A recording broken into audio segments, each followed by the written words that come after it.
Welcome back to the channel, everyone. Mr. P here again, after once more being behind the curve and really slow about getting stuff put out. For anyone who paid attention to the end of my Sea of Stars review, I was planning on doing a review of the recent Super Mario RPG remake on Nintendo Switch. Well, as it just so happens, I did end up getting my capture card, played through it, recorded everything, and had everything saved and ready to edit. However, my tendency to procrastinate got in the way, and so here we are about 3 months after the release and about 2 months after I actually finished the game. The algorithm loves me and my timely relevance to what is trending. I can tell you that right now. You sure about that? You sure about that? The question then becomes, why? Why am I so slow about this stuff? Why?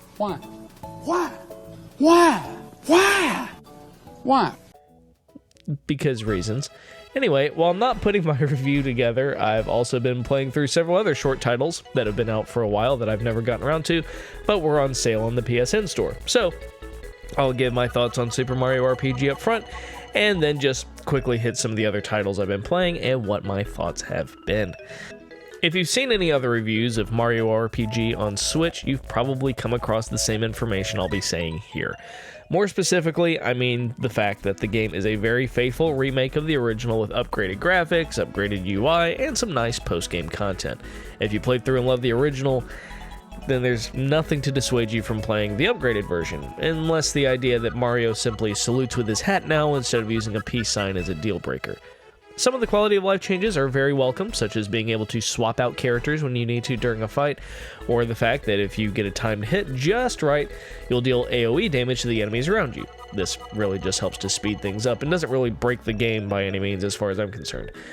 There's also rare enemies that will spawn that will give you frog coins when you defeat them, which can be useful for buying certain items. Not that you really need them. If you played the original as much as I did, you'll be pleased to know that your muscle memory with timed hits should serve you well, since nothing has changed as far as I remember. For the completionists out there who want to fill everything out, there's a bestiary that you'll need to use Malo for to fill out, though you can also buy the information with frog coins later for 3 coins a pop, but it's easier to just do it on your own. That's not to say some entries aren't irritating, like trying to get the clones from the Balloon fight in the sewers, both in the main game and post-game, but you should accrue enough coins to just buy those later. The Cullix fight sucks for this too, so take your pick on how you want to handle it. There are also entries for completing minigames and setting certain records. Now, back when I was in 5th grade and completing this, it didn't bother me. However, some of the requirements for filling out the list are just tedious. So, unless you're just really dead set on getting a bunch of gold stars that you don't actually get anything useful for doing, I wouldn't bother. The only thing that may be worth it is trying to get 100 super jumps, but good luck with that. I don't care enough to spend hours attempting it. Same reason I've never gotten 1,000 jumps over with Vivi in Final Fantasy IX either. While the super suit is nice, it's also not necessary to finish everything. Lastly, the in-game content allows you to fight several bosses over again with new mechanics, and what that boils down to is having decent strategy and having basically mastered timed hits and timed blocks. If you don't have this down, you're gonna have a bad time. All of these culminate with fighting Cullix again in 3D form, so overall I was very pleased with it, and if you're a fan of the original, or if you never got around to it, I can't recommend this enough.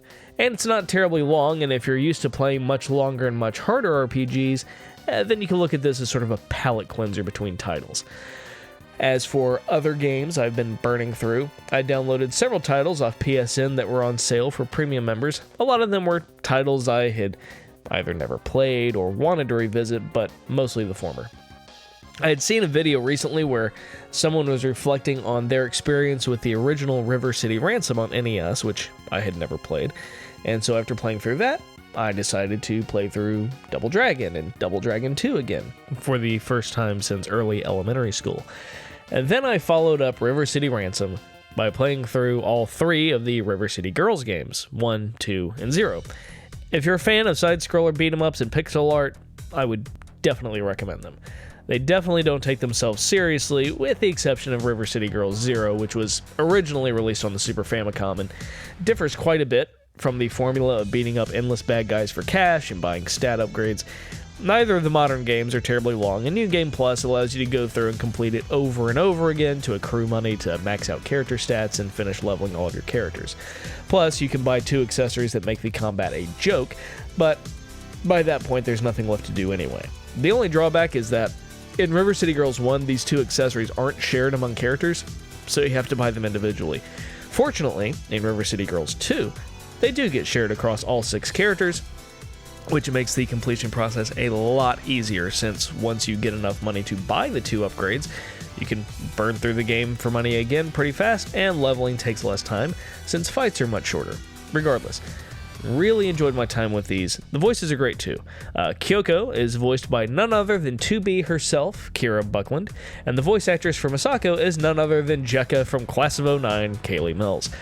If you've played Class of 09 or watched someone else play it, I definitely recommend Pipkin Pippa's stream of it, then you'll recognize Masako's voice right away, though Masako isn't joining white supremacist groups or trying to frame people for being sex criminals in this game, unlike Jekka.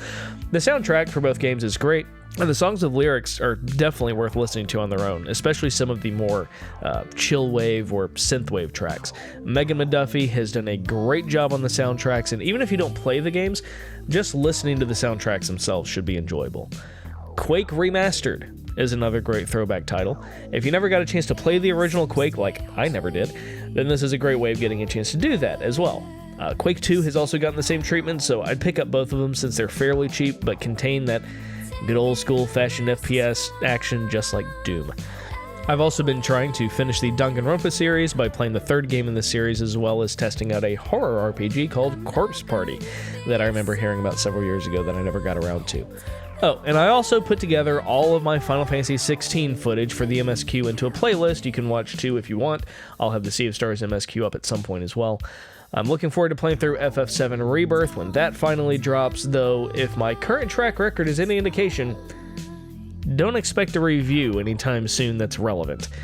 Anyway, that should do it for me. If you have any thoughts on the games mentioned, or if you have any other recommendations for me, let me know in the comments. I'll see you guys again eventually.